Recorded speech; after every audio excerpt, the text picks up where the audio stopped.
तो आज हम जो मतलब इकट्ठा हुए हैं, इसका उद्देश्य है कि जीवन विद्या जो शिविर है, जिसको अभी 7 दिन प्रत्यक्ष रूप में लाइव शिविर जो करते हैं, और बहुत सारे लोगों ने उसको किया भी होगा। मैंने देखा कि कुछ लोगों ने 12 से 15 शिविर भी किए हैं, कुछ लोगों ने 1 या 2 किए हैं, परंतु ऑनलाइन ही किए हैं, और कुछ लोगों ने बिल्कुल नहीं किया। और ये भी है कि अ, जीवन विद्या शिविर सबने शायद अलग-अलग लोगों का, जिसको परिचय शिविर कहते हैं, इसका नाम जीवन विद्या शिविर है। तो इसको अलग-अलग लोगों ने अलग-अलग स्थान पर किया है। हो सकता है कुछ समय भी बीता हो। तो मुझे परिचय शिविर वैसे वस्तु के रूप में तो परिचय के लिए एक उपयोगी माने घटना लगती है, एक क्रम ठीक लगता है। इसका जो व्यवहारिक वाला पक्ष है, मुझे लगता है कि काफ़ी महत्वपूर्ण है। मैंने पहला जो शिविर है अपना जून 2004 में किया था, मसूरी में, इंग्लिश में किया था, और एक पर्टिकुलर फॉर्मेट में किया था। अभी लगभग उस घटना को 16 वर्ष हो रहे हैं। और मैंने जब शिविर किया था जून 2004 में, मैं एक प्रकार से नौकरी छोड़ के, है ना, एक प्रकार से सारी चीजें, घर भी छोड़ दिया था, जॉब भी छोड़ दिया था, शिक्षा भी छोड़ दी थी। और इस एक प्रकार से एक जिज्ञासा थी मुझ में कि चीजों को समझना है, और संसार में जो भी हो रहा है, जो भी ठीक नहीं था, उसको लेकर मुझ में काफी पीड़ा और असमंजस्य बना रहता था। तो उसके उत्तर या कोई समाधान, उस समय मेरे पास समाधान शब्द भी नहीं था, इंग्लिश में भी नहीं था और मुझे हिंदी भी नहीं आती थी इतनी, जितनी अभी आती है, अभी भी बहुत नहीं आती है। तो उस क्रम में किसी ने मुझे बताया इस शिविर के बारे में, और बोले कि इसमें सुखी होने को बताते हैं। तो मुझे लगता था कि सुख बहुत छोटी चीज है, और इससे बड़े मुद्दे हैं दुनिया में, और इसको जो है हमको समझना है, उसको पूरा करना है। तो तब से लेकर अब तक की यात्रा देखूं तो 16 वर्ष हो गए, और ये मेरे लिए इस जीवन के लिए एक, जिसको इंग्लिश में कहते हैं, एक टर्निंग पॉइंट रहा है। और मुझे याद है कि उस समय मुझे ऐसा लगता था कि जितना भी समझना है मैं समझना चाहता हूँ, जितना भी समझने के लिए। इस दर्शन के संपर्क में आने के बाद लगा कि ये थोड़ा ओवरडोज ही हो गया, इतनी की भी आवश्यकता नहीं थी समझने के लिए, है ना। तो इस क्रम में 2010 में मेरी पत्नी गौरी, मैं, हम दोनों, हमारी जो भी जॉब्स थी एमएनसीज में, सिटीज में, बैंगलोर और पुणे में, उसको छोड़ के हम लोग छोटी एक जगह है रायपुर के पास, वहां चले गए, और तब से इसके अध्ययन में लग गए। 2012 में मैं जब वहां था छोटी में, तो एक ग्रुप ऑफ टीचर्स थे जो छत्तीसगढ़ शिक्षा विभाग से संबंधित थे, और उनको शिविर लेने के लिए कुछ मदद करने के लिए मुझे कहा गया। उसी क्रम में नोट्स को मैंने बनाया, और मैंने उस समय ये भी सोचा कि जो भी लोग शिविर लेना प्रारंभ करना चाहते हैं, उनके लिए ये एक सरल सुविधाजनक एक लॉन्च पैड के रूप में हो सकता है। फिर वो अपने हिसाब से नोट्स को आगे बना सकते हैं। तो ये इस पे डेट है 2012 का, मुझे लगता है इसको मैंने आखिरी बार लास्ट देखा है 2015 के आसपास, तो भी 7 वर्ष पूरे हो रहे हैं। मैं समझता हूँ मेरे लिए भी एक अच्छा रिवीजन हो जाएगा कि जहां से मैं प्रारंभ किया था, और आज 15 वर्षों में इतने सारे पुस्तकों को पढ़ लिया, आज भी अपने आप को विद्यार्थी के रूप में पाता हूँ। तो मेरे लिए भी एक अच्छा अवसर है ये, है ना, इन इन मुद्दों को रिविजिट करने का।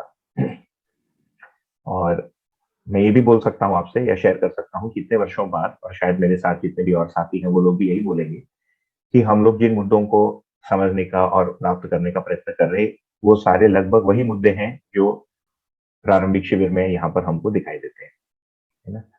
और यदि मैं ये सोचूं कि अभी आपके सामने ये समय क्यों दे रहा हूँ, तो इसका 2 उत्तर बनता है। एक तो मुझे लगता है ये मेरे लिए भी एक अच्छा प्रैक्टिस हो जाता है लोगों से जुड़ने के लिए।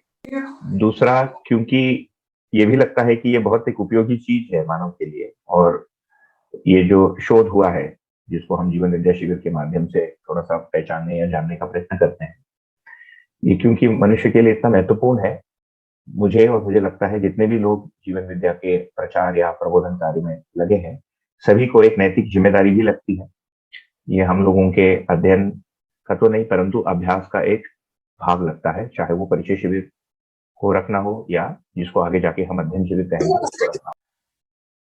जो जीवन विद्या प्राथमिक परिचय शिविर है, ये मध्यस्थ दर्शन सहस्तित्ववाद का एक सामान्य प्राथमिक परिचय के अर्थ में है। ये इसका बेसिक उद्देश्य है। इसके लिए दूसरा नाम है अस्तित्व मूलक मानव केंद्रित चिंतन।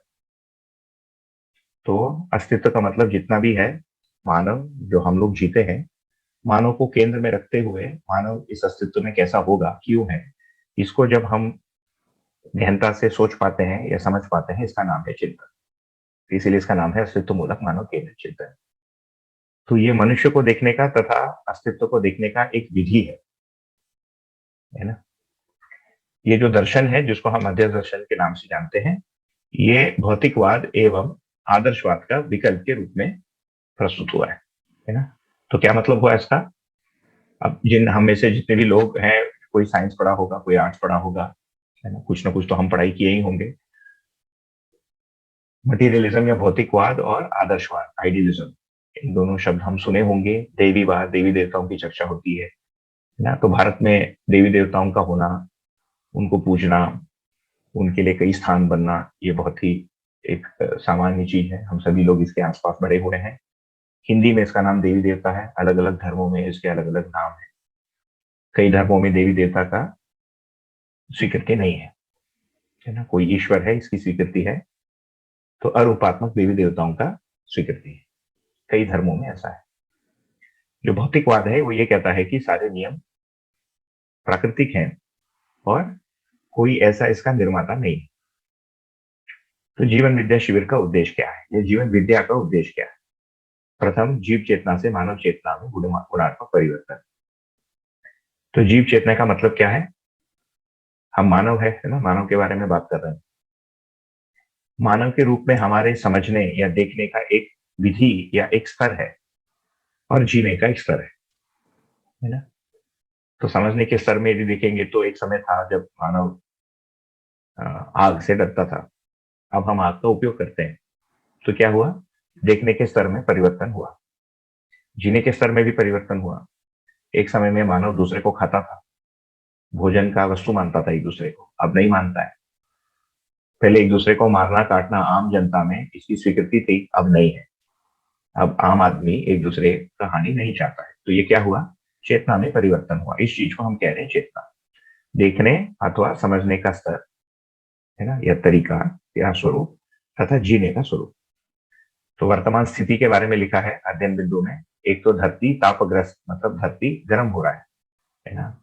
टेम्परेचर हर जगह बढ़ रहा है, जिसको हम अभी ग्लोबल वार्मिंग कह रहे हैं। प्रदूषण फैला हुआ है, हम सभी लोग इसके शिकार हैं, स्पेशली जो शहरों में रहते हैं। और मानव समुदाय इसमें असुरक्षित महसूस कर रहा है। वर्ल्ड वॉर 2 के बाद कोई एक कंट्री किसी दूसरे सॉवरेन कंट्री पर ऐसे दिन दहाड़े आक्रमण कर देगा, और ये हो गया। रशिया ने यूक्रेन पर आक्रमण बोल दिया। कोई कुछ भी करने को तैयार नहीं है, क्योंकि सबको डर है कि उनके पास न्यूक्लियर वेपन है, और एक आदमी के मन खराब होने से कुछ भी कर सकता है। तो समुदायों का असुरक्षित होना ये देखा जाता है, पहले भी था, पहले से अभी कुछ सुधार हुआ है। तो पहले जो असुरक्षा थी वो छोटे स्तर की थी। बगल वाला गांव आके मार देगा, बगल वाला देश आके मार देगा, बगल वाला राजा आके मार देगा उसके पहले। अब ये है कि जिसको हम देख नहीं सकते वो भी कुछ कर सकता है। तो ये जो वर्तमान स्थितियां हैं, इनकी जगह आवश्यकता क्या है? एक तो धरती का संतुलित रहना है ना? धरती में जो ताप है, जो ग्लोबल वार्मिंग है, इसकी जो प्रोसेस है, ये शांत होना। ऋतु संतुलन बना रहना, जो बैलेंस ऑफ सीजन है जो बिगड़ गया, जो बारिश लेट से आती है, कभी भी हो रही है वर्षा, कभी भी गर्मी हो जा रहा है ना? ये सारी चीजें संतुलित होना, और धरती पर मानव लंबे समय तक बने रहना, ये इसकी उद्देश्य। तो ये कब संभव है? ये दर्शन क्या कह रहा है? जब हम जीव चेतना से मानव चेतना में गुणात्मक परिवर्तन को प्राप्त कर लेते हैं, तभी ये लंबे समय के लिए संभव है, नहीं तो ये संभव नहीं। ये कैसे है इसको हम आगे देखेंगे। तो इस परिचय शिविर का फिर उद्देश्य क्या है? ये तो जीवन विद्या का उद्देश्य हो गया। इस परिचय शिविर का उद्देश्य क्या है? नंबर एक, समझना या चेतना का विकास हमारे में लक्ष्य के रूप में स्पष्ट हो। हम मानव के रूप में जो जी रहे हैं, इसका मूल उद्देश्य क्या है, ये हमारे सामने या हमारे ध्यान में आ जाए। समझना मेरी आवश्यकता है। क्या समझना है वो भी स्पष्ट हो जाए। एक, अपने आप को समझना, जिसको हम नाम देंगे जीवन। ये जीवन वस्तु के रूप में क्या है, इसी को फिर हम समझेंगे, आज भी समझेंगे, कल भी समझेंगे, अगले 2 वर्ष तक इसको और निरीक्षण परीक्षण करेंगे। तो स्वयं को समझना, तथा मानव और मानव के बीच जो संबंध है परिवार और समाज में, इसको समझना, इसका वास्तविक स्वरूप क्या है, इसको समझने का प्रयत्न करेंगे। मानव का शेष प्रकृति के साथ और संपूर्ण मानव जाति के साथ जो संबंध है, इसको भी हम समझेंगे या समझने का प्रयत्न करेंगे। तथा ये सारा जिस वस्तु से बना है, जिसमें है, जिसको हम अस्तित्व कहेंगे, है ना, जिसको रियलिटी कहेंगे, यूनिवर्स कहेंगे, इसको भी समझने का प्रयत्न करेंगे। ये समझने की मूल वस्तु है। इस पर हम आगे और ध्यान देंगे। ये दोनों यदि ध्यान में आता है इस शिविर के दौरान या इस शिविर के क्रम में, इसके साथ ये भी आशा है कि हमारे में ये जो भी प्रस्ताव दिया जा रहा है, ये हमारे में इसका शोध का प्रक्रिया प्रारंभ हो। तो ये शिविर मानने की शिविर नहीं है। तो जो कहा जा रहा है ये आपको मानना है, ऐसा बिल्कुल नहीं है, क्योंकि वो काम करता भी नहीं। ना, हर मानव सोच के समझ के ही चीजों को स्वीकारना चाहता है। हर मानव मानता है कि मैं जानता हूं। इसीलिए उसका सम्मान करते हुए और उसकी आवश्यकता को देखते हुए पूरी जो शिविर है ये प्रस्ताव के रूप में है। तो ये तीसरा बिंदु है ना। तो इन सारी चीजों को समझने तथा जांचने के लिए हमारे में आगे अध्ययन करने की आवश्यकता स्पष्ट हो। तो परंतु जीवन विद्या शिविर जो भी आप किए हैं या आप स्वयं भी कभी लेने का सोचेंगे, तो मोटे रूप में शिविर का ये पूरा जो उद्देश्य है वो ये है। ये एक महत्वपूर्ण चीज है कि सारे जीवन विद्या शिविर का उद्देश्य एवं मूल वस्तु एक ही है ना। वो है मध्य दर्शन के वस्तु का प्रारंभिक जानकारी देना, बताने का स्वरूप जिसको तरीका कहा है, और बिंदु है ना बोलने वाले का, जैसे मैं हूं, इसका नाम प्रबोधक अभी बोलते हैं हम, हमारे कल्पनाशीलता के अनुसार, मेरी इमेजिनेशन के अनुसार, और श्रोता आपकी आवश्यकता के अनुसार भिन्न होता ही है। तो सामने जो ऑडियंस हमको दिखता है उसके अनुसार हम उसमें चेंजेस करते ही रहते हैं, और कुछ लोग इसको बहुत अच्छे से करते हैं, है ना। साथ में प्रत्येक प्रबोधक अपनी स्थिति सहित ही प्रकट होता है। मतलब मुझ में जो समझ है उतनी ही प्रकट होगी, मुझ में जो नहीं है वो प्रकट नहीं होगी। उसका भाषा अवश्य मैं प्रयोग कर सकता हूँ, परंतु आप उससे कन्विंस नहीं होंगे। ये भी एक बात है ना। 2007 में मेरा परिचय शिविर पहला होके 2 ढाई वर्ष हो गया था। तो मेरे मन में आया कि मैं भी इसको लूं, है ना। ये सब प्रबोधकों को बोलते हुए लगता है कि हम भी ऐसा बोले, होता ही है। उस समय फिर मेरी और आयु 28, 27, 28 की थी, तो और भी ऊर्जा रहती है। अब लगता है कि बुढ़ा गया, है ना, बोलने की स्पीड भी कम हो गई। तो मैं नागराज जी को मिलने गया था, अमरकंटक। जीवित ही थे उस समय, 2016 में उनका शरीर शांत हुआ या देहांत हुआ। तो मैंने पूछा कि मैं शिविर लेना चाहता हूँ। तो उन्होंने कहा उसके लिए हमने स्वरूप बना के रखा है। तो मुझे बहुत एक्साइटमेंट हुई कि मैंने सोचा उनसे पूछूं। तो फिर क्योंकि मैंने शिविर के लिए सोचा था जितने भी लोग अभी शिविर ले रहे हैं इसका कोई मिश्रण बना के अपन बोले, सो दैट सेफ साइड में हम रहें, है ना, कोई गलती ना हो जाए हमारे से, क्योंकि मनुष्य की जिंदगी के बारे में बात कर रहे हैं। You can play with somebody's life, है ना। हमने कुछ गलत बता दिया उसको, वो कहीं पहुंच गया तो इसका जिम्मेदारी कौन लेगा। तो उन्होंने फिर अंदर से अध्ययन बिंदु, एक पुस्तक है जो आप में से कुछ लोग देखे होंगे, उसको लाए। 44 बिंदु है उसमें। तो मुझे आश्चर्य हुआ, मैंने कहा ये तो अध्ययन बिंदु है। उन्होंने कहा यही जीवन विद्या शिविर है। मैंने कहा ये तो बहुत कठिन है, इसको कोई समझ नहीं सकता। तो उनका उत्तर था आप लोग समझा नहीं पाते हो, है ना। तो फिर मुझे लगा कि ये जो परिचय शिविर है, जिसको हम अभी परिचय शिविर के नाम से बोलते हैं, जिसको आप लोग सुने हैं, कुछ यूट्यूब पे वीडियोस हैं, सारा है, ये प्राथमिक परिचय शिविर है। ये गोष्ठी का स्वरूप है। परिचय शिविर के 2 स्तर हैं। एक प्राथमिक परिचय शिविर जो जीवन विद्या शिविर के नाम से भी हम लेते हैं, दूसरा है अध्ययन वस्तु का परिचय शिविर। मेन मसाला, मेन माल, मेन जो वस्तु है वो उसमें परिचित होता है। परंतु क्योंकि अभी हम लोग सुनने के जगह में आने के लिए ही समय लगता है, और कई बार भाषा स्पष्ट नहीं होती है, कई बार हमारे में ऐसे सोचने का आदत ही नहीं होता है। हम जिस एजुकेशन सिस्टम से निकले रहते हैं और जो रोजमर्रा के जीवन में जीते हैं, ऐसा हम सोच ही नहीं पाते। तो ये सब थोड़ा सेट होने में समय लगता है। उसका नाम है जीवन विद्या शिविर या परिचय शिविर या प्राथमिक परिचय शिविर। ठीक। बाकी शिविर के बारे में ये एक मैत्रीपूर्ण प्रक्रिया है ना। कोई दबावश ये संभव नहीं है, प्रस्ताव रूप में प्रस्तुत है। इसे सुनकर सहमत होना या असहमत होना, असहमति को व्यक्त करना, ये सब आपका अधिकार है ना। और इससे यदि सहमत होते हैं, उसको पूरा समझ के इसको जीने के लिए निष्ठा होना, ये भी आप ही के अधिकार की है ना। तो जो प्रबोधक है ये सामने वाला व्यक्ति है, जैसा मैं हूं। तो ये मात्र एक माध्यम है, और मैंने उसको पहले भी स्पष्ट किया कि मैं इसको अपने एक नैतिक जिम्मेदारी के रूप में रखता हूँ। बाकी इसको सुनना, समझना, सोचना, ये सब आपकी आवश्यकता होगी तो आप करेंगे। तो इसकी कंटेंट इस प्रकार से आप लोग पढ़े ही होंगे, फिर भी मुझे लगता है कि एक बार हम देख लेंगे कि आगे इसको हम किस क्रम से लेंगे। तो सर्वप्रथम हम भूमिका करेंगे कि शिविर की आवश्यकता क्यों है ना। हम बैठे ही क्यों जीवन विद्या शिविर में, आप सभी लोग इससे गुजरे ही होंगे, फिर भी इसको एक बार कर लेते हैं। क्योंकि ये जो इंक्वायरी है हमारे में, यही आगे जाके अंतिम ज्ञान तक हमको ले जाता है ना। तो ऐसा नहीं है कि ये इंक्वायरी परिचय शिविर तक खत्म हो जाता है, अंतिम समझ तक ले जाता है। तो इसको हम करेंगे, उसके बाद स्वयं को समझना, एक व्यक्ति या मानव में व्यवस्था क्या है, व्यक्ति में व्यवस्था या मानव में व्यवस्था, मेरे में व्यवस्था। ठीक, तो हम अपने आप को समझेंगे, समझने का प्रयत्न करेंगे स्वयं और शरीर के ऐसा अस्तित्व के रूप में। फिर अपने ही क्रियाओं को देखेंगे, जो चैतन्य इकाई की क्रियाएं हैं, उसमें कल्पनाशीलता क्या है ना, उसमें समस्या क्या है और उसका उपाय क्या है। फिर शरीर के साथ स्वास्थ्य कैसे संभव है, इसको देखेंगे। कम से कम इसके थियोरी को तो देखेंगे, जूम पे तो कोई स्वास्थ्य पॉसिबल है नहीं, है ना। मानव मानव संबंध को फिर देखेंगे, इसको दो भाग में देखेंगे, this is an important distinction, कि मानव मानव संबंध में परिवार में व्यवस्था और समाज में व्यवस्था दोनों को देखेंगे, है ना। तो समाज कोई अलग इकाई नहीं है, ये मेरा मनुष्य के साथ संबंध के तहत ही आता है। I give you an example. हम सवेरे हम उठते हैं तो अकेले उठते हैं, यू वेक अप अलोन। आप सोते हैं तो अकेले सोते हैं। रात को हम जब सपना देखते हैं तो अकेले ही होते हैं, उसमें साथ में कोई होता नहीं। हमारे सपने में और लोग होते हैं, बट उसको हम ही देखे।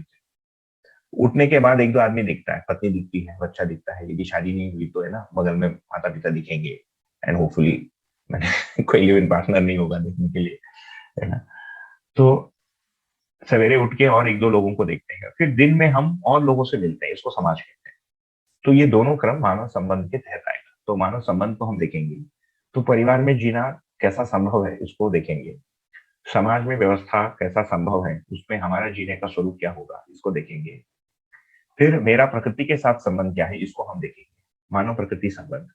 तो प्रकृति का स्वरूप क्या है ना, इसमें प्रत्येक इकाई में रूप गुण स्वभाव धर्म बोल के एक आयाम है, उसको देखने का समझने का प्रयत्न करेंगे। चारों अवस्थाओं को समझने का प्रयत्न करेंगे, और संपूर्ण अस्तित्व कैसा है इसको भी देखने का प्रयत्न करेंगे, है ना। यूजुअली परिचय शिविर जब शुरू करते हैं, अचीवमेंट्स एंड गोल्स के रूप में शुरू करते हैं हम लोग, एज एन आइस ब्रेकर। अभी भी कर ही सकते हैं, if you all feel that it is useful. शायद आपस में थोड़ी सी बातचीत भी हो जाएगी सभी लोगों का, 2-2 मिनट में। अभी तक आप प्राप्ति क्या किए हैं और आगे के लिए आपका लक्ष्य क्या है, क्योंकि आगे हमको लक्ष्य के बारे में ही बात करना है, और हमारी लक्ष्य जितनी जितनी हमको स्पष्ट होगी, उतना ही हमारा समझने और जीने में ध्यान भी बढ़ता है। श्रीराम भैया, मैं शेयर करूं? ओ बिल्कुल, कोई भी। ओके। जीवन विद्या से परिचय होने के बाद, मतलब अभी जो प्रेजेंट स्टेट का मैं बोल सकता हूँ कि जैसे थोड़ा फाइनेंशियल मैटर्स, प्राप्ति जो है, फाइनेंशियल मैटर्स थोड़े सेटल हो गए, हेल्थ केयर थोड़ा सा ठीक हो गया है, और मनः स्वस्थता जो थी वो पहले नहीं थी इतनी, लेकिन after coming in association with जीवन विद्या बहुत मन में शांति, मन में समाधान ये आया है। और आगे का जो क्या बोले लक्ष्य यही है कि ये पूरा अध्ययन कंप्लीट करना, मतलब पठन पूरा अच्छे से समझना और उसको जीने में लाना, और अवसर जब भी मिले तो उसको समझाना। और बस ये साथ में ये भी समझ में आता है कि इतना बड़ा यूनिवर्स है, I am very very small, infinitely small, but at the same time I can do something. तो both aspects are there, and I want to live with this to contribute in whatever way possible. बढ़िया। Anybody else? भैया मैं रखूं? हो बिल्कुल, आप पूछ रहे हैं, सब एक एक करके रखिए आप। जी, तो जीवन विद्या का परिचय परिवार में 2010 में हुआ था। उस वक्त मैं स्कूलिंग शिक्षा में था और उसके बाद कॉलेज की। तो जब एजुकेशन मेरा चल रहा था तो बाहरी वस्तुओं से, बाहर के लोगों से बहुत प्रभावित रहता था जैसे। और जब मैं फ्री था तो मैंने एक जीवन विद्या परिचय शिविर किया था। उसके बाद मुझे ऐसा लगा कि ये कुछ समझने जैसा है, तो फिर दूसरा किया। उसी दौरान 2016 के अंदर मेरे कजिन ब्रदर है, उन्होंने भी जीवन विद्या से वो जुड़े और अध्ययन किया। तो मुझे लगा कि नहीं, ये जो सोच है उसमें कुछ अच्छा है और इस सोच पे आगे जीना चाहिए। जी भैया, मैं शेयर करती हूँ। मैं छोटी थी, मतलब काफी यंग एज से मुझे क्वेश्चन रहता था कि मैं कौन हूँ और ये यूनिवर्स क्या है। मतलब ये मुझे थोड़ा सा, ऐसे मैं टेरेस पे जाती थी और स्टार्स वगैरह देखती थी, तो ये मुझे काफी, मतलब मैं इसके बारे में बहुत सोचा करती थी। ठीक है, तो जैसे जीवन विद्या का जब मैंने पहले शिविर सुना भी था, तो उसमें वो पूछते हैं कि आप अपनी लाइफ से क्या चाहते हो, तो तभी भी मैंने ये लिखा था, I want to be pure and happy and confident and want my surroundings to be happy. But अभी करना कैसे था, ये बहुत ज्यादा कुछ मुझे मालूम नहीं था, पर अपने अपने तरीके से जो भी उस वक्त चलता था, जो भी मिल जाता था, कोई पर्सनालिटी डेवलपमेंट का कोई ऐसा वीडियो देख लिया कि कैसे सिक्योर होना है खुद में, इन पे काम किया करती थी। पर जीवन विद्या में, मतलब जब इसको, इसका कंटेंट देखा और जब इसको पूरा समझा, मतलब जितना अभी तक समझा है, उसमें मुझे लगता है कि यहाँ से काम हो सकता है। अब पूरी मेहनत मेरी है, मैं जितना खुद पे ध्यान दे पाऊंगी अभी, और जितना मेरा क्यूरियोसिटी और ज्यादा रहेगा, उतना जल्दी इसका रिजल्ट आएगा। तो टारगेट मेरा अभी भी वही है कि मुझे प्योर रहना है, हैप्पी रहना है हमेशा के लिए, और वो आत्मविश्वास जो है वो पूरा हो जाना चाहिए, मतलब अपने आप में समाधानित होना है। तो ये मेरा टारगेट है, और आई रियली थिंक कि इससे पूरा होगा, क्योंकि इसमें मेरे दोनों ही क्वेश्चंस मैंने बहुत अच्छे से आ ही रहे हैं। मतलब ये तो दर्शन में तो पूरा कुछ अच्छे से डिफाइन हो ही गया है जी। हाँ भैया, मैं बोलूँ? जी। भैया, मैं बचपन से ही मतलब कुछ अलग करने के लिए सोच रहा था। ठीक है, फिर मैंने इंजीनियरिंग किया, गवर्नमेंट कॉलेज से किया। उसके बाद मैं गवर्नमेंट जॉब में भी रहा, लेकिन कुछ लगा कि कुछ तो कमी है। ठीक है, तो फिजिकल तो मतलब पैसे तो मिलते रहे। उसके बाद बहुत सारे बाहर लगा फॉरेन से फ्रेंड्स हैं, तो मुझे भी जाना, बहुत सारे फॉरेन कंट्री में भी गया। उसके बावजूद भी लगा कुछ खोया हुआ है, क्योंकि आईआईटी का प्रिपरेशन करता था मैं, तो उसमें मेरा आईआईटी नहीं हुआ था बीटेक में। तो फिर चलो आईआईटी में शायद जाके कुछ तो मिलेगा, तो मैं फिर आईआईटी भी गया आगे की पढ़ाई के लिए। फिर भी वहां जाने के बाद मुझे जीवन विद्या मिला, तो मुझे लगा कि यही खोजने गया था मुझे, और सारे क्वेश्चंस के रिप्लाई मुझे मिल गए वहाँ। ठीक है, तो थैंक यू, इतना ही कहना भैया। बढ़िया। चितरंजन जी भी इन्होंने मुझे बताया कि आईआईटी बीएचयू में पीएचडी करने गए थे अडल्टहुड में, काफी जॉब वॉब करने के बाद, और वहां पर संयोग से ये जीवन विद्या का कार्यक्रम चल रहा था, तो उस समय हमको पता चला। अभी पुणे में सीडैक में आप centre for development of advance computing में है। सुपर कंप्यूटर के आदमी है Chittaranjan Singh. We have a super computer based in our midst. तो और कोई, एनीबॉडी एल्स? इसको आगे बढ़ाते हैं। कुल मिलाकर यदि सोचें तो मानव होने के नाते हमारी कोई ना कोई उपलब्धि होती है, और प्रत्येक व्यक्ति मानता है कि मेरा कोई उपलब्धि है, और आगे के लिए अपना ध्येय कुछ बनाते जाता है। जैसे बचपन में हम स्कूल चले जाते हैं, तो हमको बोला जाता है कि तुम स्कूल में अच्छे से पढ़ाई करो। तो जैसे जैसे हम थोड़े से बड़े होते हैं, 7वीं 8वीं तक पहुंचते हैं, तो 10वीं का प्रेशर आता है हमारे ऊपर। हमको बोला जाता है, जैसे मुझे बोला गया कि यदि तुम 10वीं में ठीक से नहीं पढ़ोगे और अच्छे नंबर नहीं आएंगे, तो जिंदगी भर भूखे रह जाओगे, क्योंकि हमारे पास कोई बिजनेस नहीं है, कोई व्यवसाय नहीं है, कोई धन नहीं है, कोई पारिवारिक संपत्ति नहीं है, मध्यम वर्गीय परिवार है। तो फिर हम पढ़ाई करते हैं, जैसे तैसे जो बनता है, 11वीं 12वीं कहीं पहुंच जाते हैं। उसके बाद पुनः हमको बताया जाता है कि अच्छे से पढ़ो, क्योंकि आगे जाके तुमको, यदि भारतीय परिप्रेक्ष्य में है, इंडिया में है, तो डॉक्टर बनो, इंजीनियर बनो, या सीए बनो, या कम से कम इतना पढ़ लो कि परिवार का सामान बच जाए, बाकी पैसा तो है। कुछ ना कुछ तो बताया जाता है। तो ऐसा कोई मानव मिलना कठिन है जो ये कहे कि मेरी आज तक कोई भी उपलब्धि नहीं। बहुत ही छोटा वर्ग है जो ऐसे जीता है कि उसको उपलब्धि से कोई मतलब नहीं, और वो केवल बॉडी को या शरीर को बना के रखने और अगले दिन की रोटी तक कमाने तक ही रह जाता है। एक वर्ग है धरती पर, ऐसा नहीं कहना चाहिए कि नहीं है, परंतु ये चर्चा हम उस वर्ग के साथ अभी नहीं करते। तो जैसे जैसे हमारी उपलब्धि बनती है, तो आगे के लिए हमारा कोई ध्येय बनता है, हमारा कोई गोल बनते जाता है। कई बार इस ध्येय या गोल को हम स्वयं तय करते हैं। अधिकांशतः यही होता है कि जो आगे का ध्येय है, ये परस्परता तय करती है। आप कौन से समय काल में पैदा हुए, कौन से में जी रहे हैं, कौन से शहर में है, कौन से घर परिवार में है, आपस का वातावरण क्या है, उसके अनुसार हमारी निर्णय होती जाती है कि हम इस कॉलेज से पढ़ेंगे, इतना पैसा कमाएंगे। ये सारी चीजें बदलती जाती है। एक वयस्क या अडल्ट होने के बाद जब हमारा मन मस्तिष्क दुनिया के प्रति या संसार के प्रति खुलता है,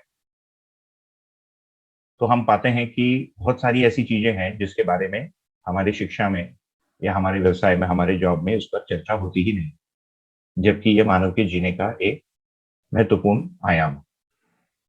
इसको यहाँ पर आपके सामने 4 श्रेणी में रखा है ना। और यहाँ पर क्यों दिख रहा है आपको, इसका मतलब है कि क्वेश्चन है ऑडियंस के लिए, इन दिस केस हम ही लोगों के लिए, कि हम तृप्त हैं या नहीं। तो इस परिचय शिविर में हम ये प्रयत्न करेंगे देखने के लिए कि क्या हम इस लार्जर पिक्चर को देख सकते हैं कि नहीं, क्या इसको एक सिस्टमैटिक ढंग से समझा जा सकता है या नहीं, क्या ये केवल एक थियोरी के रूप में होगा, या क्या मैं उसको समझ के क्या इससे मेरे अंदर की तृप्ति में कोई अंतर पड़ेगा, क्या मेरे रोजमर्रा के जीवन में क्या कुछ फर्क पड़ेगा, क्या मेरे परिवार में कुछ फर्क पड़ेगा, क्या इससे कुछ समाज की कोई स्वरूप उभर के आएगी जो आज नहीं तो कल कम से कम हमको पता तो चलेगा कि समाज को जाना कहाँ है ना। Where do human beings want to go, हम जाना कहाँ चाहते हैं, व्हाट इज द डेस्टिनेशन, ये हमको क्लियर है या नहीं है। मोटे रूप में देखें तो यूनाइटेड नेशंस चाहते हैं, पीसफुल सोसाइटी चाहते हैं, पीसफुल को एग्जिस्टेंस विद नेचर चाहते हैं, परंतु वहां जाएंगे कैसे, है ना। और सभी लोग अलग अलग धर्म के हैं, अलग अलग सोचते हैं। Vladimir Putin is totally unpredictable, Donald Trump is totally unpredictable, है ना, Xi Jinping is totally unpredictable, Indian elections are totally unpredictable, तो वहां जाएंगे कैसे। ये सारे मुद्दे हमारे सामने आके खड़े हो जाते हैं। ठीक, तो मोटा मोटी ये शिविर का जो स्कोप है, परिचय शिविर इन चीजों को आपको इंट्रोड्यूस करेगा और इसके लिए संभावित जो समाधान है, जो सॉल्यूशंस है, इसको सामने रखेगा।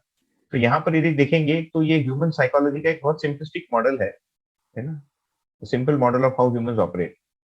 और इसके मूल में क्या क्रियाएं हैं, इसको समझने के लिए हम आगे जाके देखेंगे और विस्तार से परिचय शिविर में जितना हो सकता है उतना करेंगे। By the end of 2 years we will have explored this in quite a bit of detail. तो एक तो हमने पहला कंक्लूजन था समस्या है ना, अतृप्ति है, कुछ तृप्तियां हैं, कुछ अतृप्तियां हैं।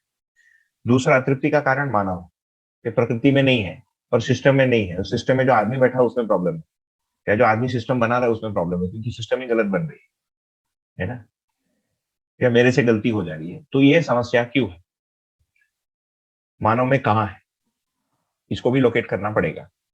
तो यदि इसको हम देखेंगे तो पहला बॉक्स है चाहना। हमारा कोई डिजायर होता है, गोल होता है, आपका कोई डिजायर है ना, प्रकृति को बचाओ। किसी का डिजायर है प्रकृति को, है ना, चटनी बना के पी लो। आप दोनों के डिजायर भिन्न है। ठीक, तीसरा है उसका डिजायर है, उसको कुछ मतलब ही नहीं है प्रकृति में क्या होता है, उसकी रोजमर्रा की जीवन चल रही है। ये 3 प्रकार के लोग। इस डिजायर को पूरा करने के लिए, चाहना या लक्ष्य को पूरा करने के लिए कैसा करना है, हम कोई कार्यक्रम बनाते हैं, उसकी एक दिशा तय करते हैं। फिर प्रकृति को बचाना है तो ऐसा बचाएंगे, नहीं बचाने ऐसा बचाएंगे, कोई मतलब नहीं तो मैं और ही कुछ करता हूँ। फिर हम उसको पूरा करते हैं, वो जो हमारा प्रोग्राम है उसको हम पूरा करते हैं। वो करना हो गया, व्यवहार हो गया, उसका एक फल परिणाम, वो या तो तृप्ति हो सकती है या अतृप्ति हो सकती है। तो मेरा जो इनिशियल गोल है वो यदि मीट होता है तो तृप्ति होता है। जैसे मुझे चाहना बन गया, मुझे आईआईटी से इंजीनियरिंग करना है या आईआईएम से एमबीए करना है। कैसे करना है, ये पढ़ो वो पढ़ो, इसको समझो वो समझो, कंपटीशन करो, कोचिंग करना है करो, कोटा जाना है जाओ, है ना, ये सारा प्रोग्राम बन गया, उसको मैं करता हूँ। फिर मेरी कोई योग्यता, कुछ लक, कुछ मेरा एफर्ट, कुछ मेरा इंटेलिजेंस जो भी है, उसके बेसिस पे कोई फल परिणाम बनता है। ये शॉर्ट टर्म के जो तृप्ति अतृप्ति है उसको यदि देखेंगे तो कई बार ये होता है कि हमारा लक्ष्य ठीक था, हमारा कार्यक्रम ठीक था, हम करने की जगह चूक गए, है ना, हमने परफॉर्म नहीं किया उस दिन या उस समय।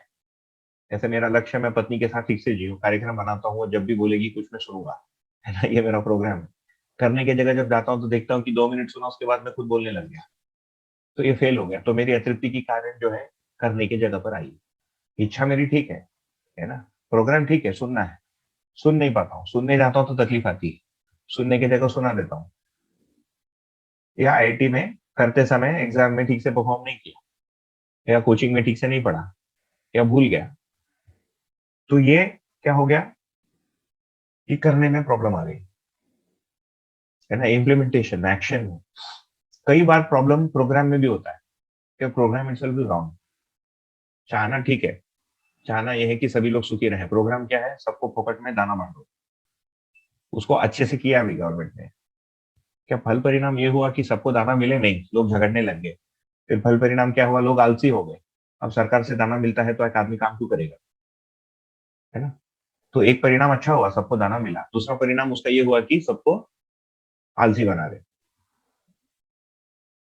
तो जिस स्केल पे हम चीजों को देख रहे हैं खुद के जगह पर, समाज की जगह पर, हम देखते हैं कि हमारा फल परिणाम अतृप्ति की जगह अधिक है, तृप्ति की जगह कम है। परिवार में, समाज में कई बार हम एमलेस भी होते हैं, हमको हमारा लंबा डिजाइन क्या है पता भी नहीं है। यदि हम एक आदमी को पूछे तुम पूरी जिंदगी में करना क्या चाहते हो, उसके पास उत्तर ही नहीं है।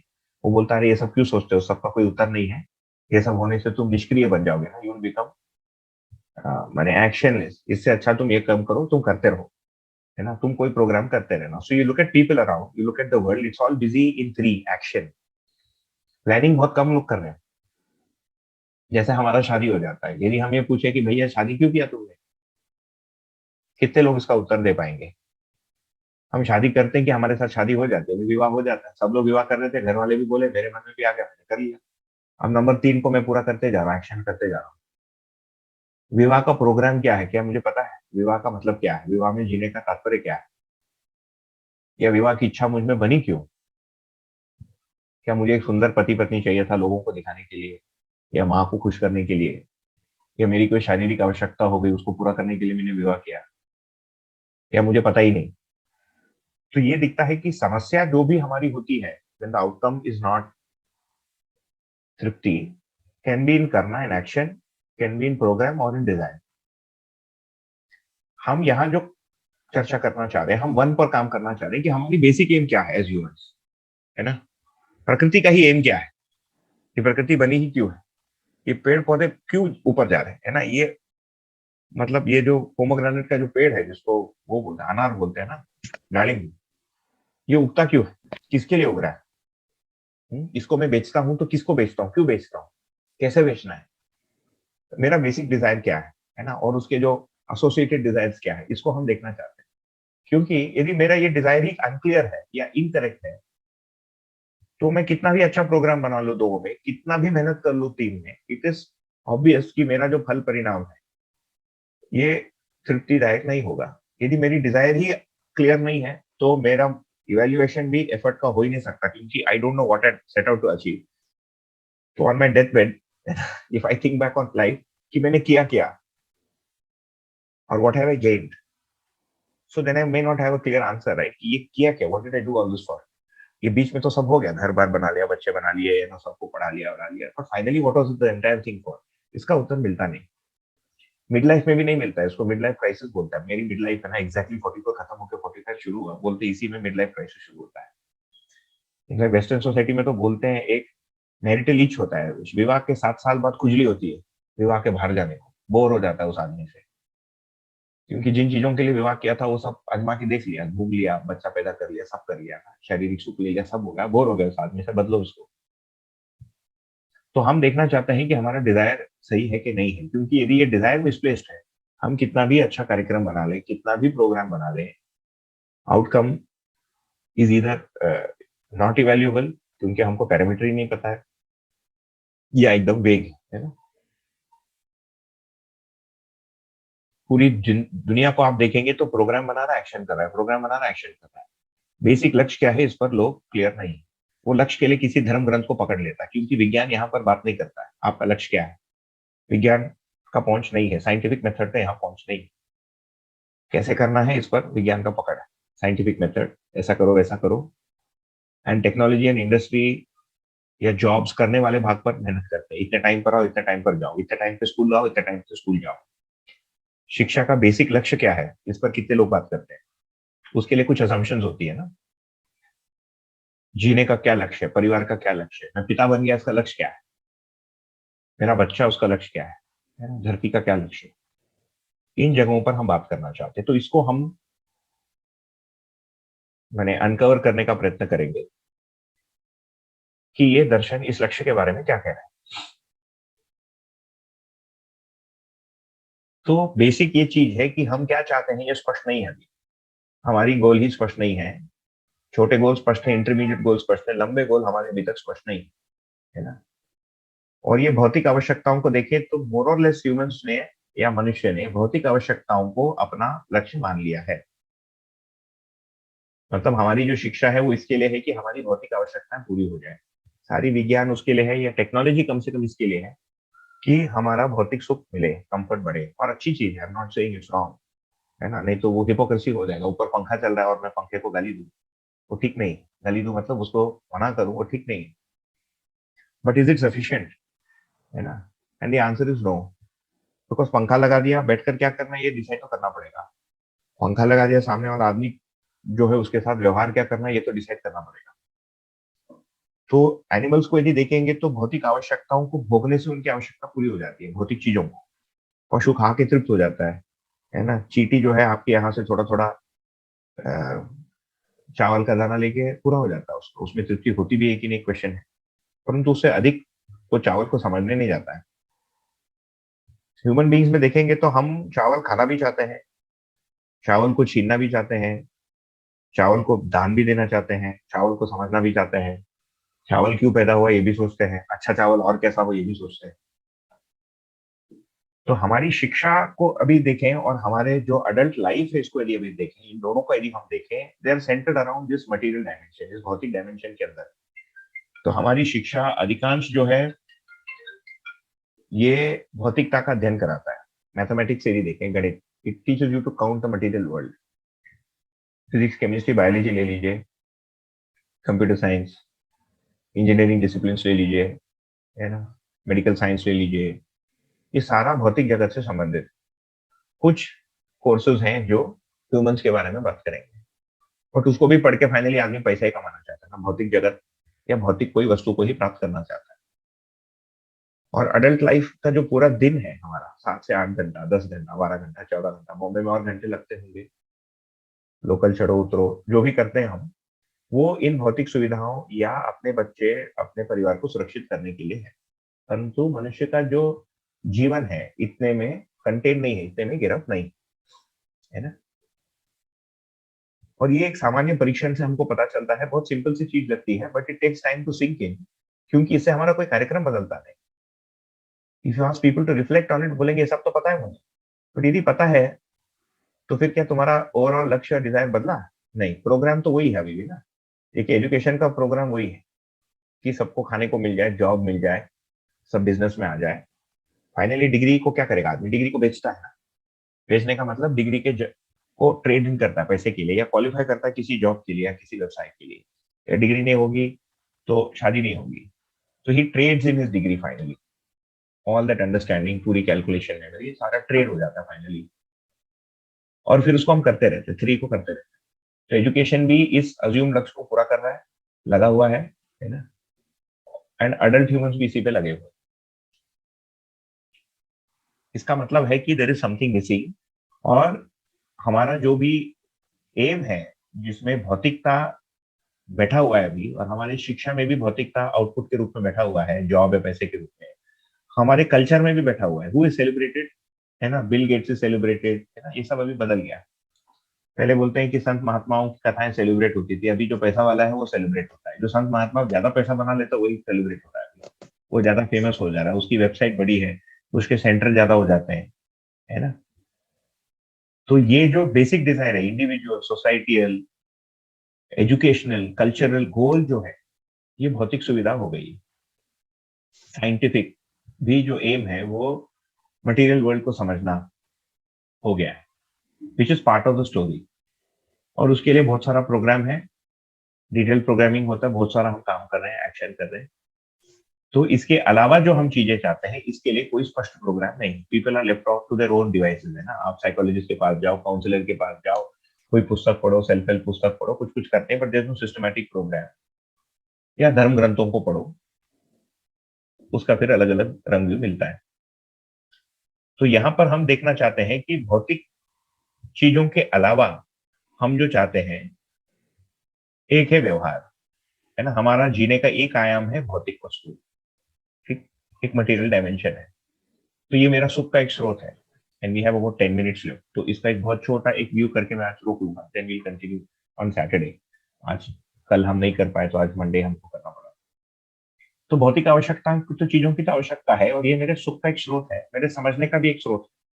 तो मैं भौतिक चीजों को समझता हूँ, उसको प्राप्त करता हूँ, उसको उपयोग करता हूँ, उससे मुझे सुख मिलता है। जैसे भी 7:30 बजे मैं जाके खाना खाऊंगा वो भौतिक चीज है, वो जिस गैस से गर्म होगा वो एक भौतिक चीज है ना। मैं कोई दवाई खाऊंगा वो एक भौतिक चीज, इससे कुछ सुख मिलता है। परंतु उसके साथ मैं जिन लोगों के साथ बैठकर खाना खा रहा हूँ दे टू मैटर, और उनके साथ भी कुछ सुख है, और वो भी मेरे सुख दुख का एक आयाम। तो यदि मेरे पास भोजन अच्छा है पर जिसके साथ मैं भोजन कर रहा हूँ वो मुझे समझ में नहीं आया या उसने कुछ उटपटांग कर दी काम, तो ये मुझे असंतुलित करता है और उस समय मेरे से भोजन का टेस्ट चले जाता है ना। ये बहुत सामान्य सी चीज है और होते रहता है। या मैंने किसी को कुछ गिफ्ट दिया और उसने उसको अप्रिशिएट नहीं किया तो मैं दुखी हो जाता हूँ। मैंने अच्छे से खाना बनाया और लोगों ने बोला तुम्हारा खाना अच्छा नहीं बना, या बोलना ही भूल गए कि अच्छा कैसे बना, तो उसको पूछते रहना पड़ता है कि मैंने कैसे बनाया कैसे बनाया। तो उस व्यवहार में सुख नहीं मिलता है ना। तो हम देखते हैं कि ये हमारे सुखी होने का एक नया मतलब एक पूरा एक आयाम है, जिसको कई बार हम अनदेखी करते हैं या अधिकांश देखते नहीं या ध्यान नहीं देते हैं, जो व्यवहार वाला पक्ष है, जिसको हम मानव संबंध बोलेंगे, है ना। ये परिवार में भी होता है और ये समाज के साथ भी ये संबंध होता है। समाज में जो दुर्घटना होती है उसको देखकर हम परेशान होते हैं। हमारे पास खाने को ठीक है, हमारी पत्नी ठीक है, पर किसी ने किसी पत्नी को मारा उससे हम दुखी हो जाते हैं, या कोई किसी कंट्री को इन्वेट कर दिया उससे मैं दुखी हो जाता है। इसका मतलब जो समाज में हो रहा है वो मुझे इम्पैक्ट करता है। I can't hide from it. जो लोगों के साथ में जीता हूँ वो मुझे इम्पैक्ट करता है। I can't hide from it. भूख भी मुझे इम्पैक्ट करती है, बैंक का बैलेंस घट गया वो भी मुझे इम्पैक्ट करता है ना। हवा में प्रदूषण होता है वो भी मुझे इम्पैक्ट करता है। तो ये मेरे सुख दुख के दो जगह मुझे मिलते हैं। एक तीसरा मेरा सुख दुख का जगह मिलता है जो मेरे अंदर ही अंदर चलता है। मैं अंदर ही अंदर कॉन्फिडेंट नहीं हूँ, मुझे लगता है कि मेरे से ठीक से बोलना बनता नहीं, मैं ठीक से समझ नहीं पा रहा हूँ, मैं ठीक से समझ नहीं पा रही हूँ, है ना। या मुझे जैसा होना था वैसा मैं हो नहीं पाया। तो हमारी अंदर की जो इनसिक्योरिटीज है जो हमारी अंदर ही अंदर रह जाती है, ये हमारी इंटरनल लाइफ। तो हमारी एक्सटर्नल लाइफ दो जगह दिखती है, एक मटेरियल डायमेंशन में भौतिक वस्तु के साथ, और एक व्यवहारिक डायमेंशन में मनुष्य के साथ, और हमारी एक इंटरनल लाइफ। तो ये हमारे सुखी और दुखी होने के तीन स्तर बने, है ना। एक भौतिक सुखी दुखी होना, एक व्यवहार या संबंध में सुखी दुखी होना, एक अंदर ही अंदर सुखी दुखी होना। और हम ये भी देख सकते हैं कि मैं ये भौतिक वस्तु को जैसा समझता हूँ वैसे ही उसके साथ इंटरेक्ट करता हूँ। तो यदि मैंने मान लिया कि पानी वेस्ट करने के लिए तो मैं पानी को वेस्ट करूंगा, यदि मैंने मान लिया कि पानी सेव करने के लिए तो पानी को सेव करूंगा, यदि मैंने मान लिया कि पैसा इकट्ठा करना है तो इकट्ठा करूंगा, यदि मैंने मान लिया कि बांटना है तो बांटूंगा। या जिस आदमी ने मान लिया बांटना वो बांटेगा, जिस आदमी ने मान लिया कम है वो इकट्ठा करेगा। ठीक। और विज्ञान के द्वारा हम जो भी शिक्षा भी प्राप्त करते हैं वो हम भौतिक वस्तु की पूर्ति के लिए ही करते हैं, भौतिक वस्तु के समझ के लिए। तो हम मेटल्स पढ़ते हैं, है ना, अमीबा पढ़ते हैं, फ्रॉग्स को पढ़ते हैं, सबको पढ़ते हैं। ठीक। और उसके अनुसार उसका उपयोग करते हैं। वैसे ही लोगों के बारे में हम कुछ समझते हैं, कई बार नहीं भी समझते हैं, अधिकांश रूप में लोग समझ ही नहीं आते। आदमी कैसा है कि वो हमको समझ ही नहीं आता है। तो हमारी एक अपेक्षा बनी रहती है अंदर कि इसको ऐसा होना चाहिए, इच्छा, जो हमारा फर्स्ट बॉक्स था, ये ऐसा आदमी क्यों नहीं, ये झूठ क्यों बोलता है, या मैंने उसको 4 बार बोल दिया इस डब्बे का ढक्कन यहाँ रखो और रख क्यों नहीं रहा है ना। या बच्चे को 10 बार बोल चुका हूँ कि टाइम से स्कूल के लिए रेडी हो जाओ, वो रेडी क्यों नहीं होता है। और समाज से भी मेरी यही अपेक्षा रहती है, लोग इंडिया में लाइन में खड़े क्यों नहीं होते, ट्रैफिक का सिग्नल क्यों तोड़ते हैं, फलाने धर्म के लोग अपने धर्म के अंदर सुरक्षित क्यों नहीं रहते, क्यों अपने धर्म को फैलाना चाहते हैं, क्यों दंगा फसाद करते हैं। तो ये पूरा बॉक्स हमको समझ में नहीं आता है। और जितना समझ में आता है या हमारी जो मान्यता है उसके अनुसार हम उसके साथ व्यवहार करते हैं। और मैं अपने बारे में भी कुछ मानता हूँ, उसके अनुसार मैं जीता हूँ। मैं बहुत कॉन्फिडेंट आदमी को मानता हूँ तो उसके अनुसार मैं रहूंगा। मैं इस घर का मालिक को मानता हूँ तो उसके अनुसार रहूंगा।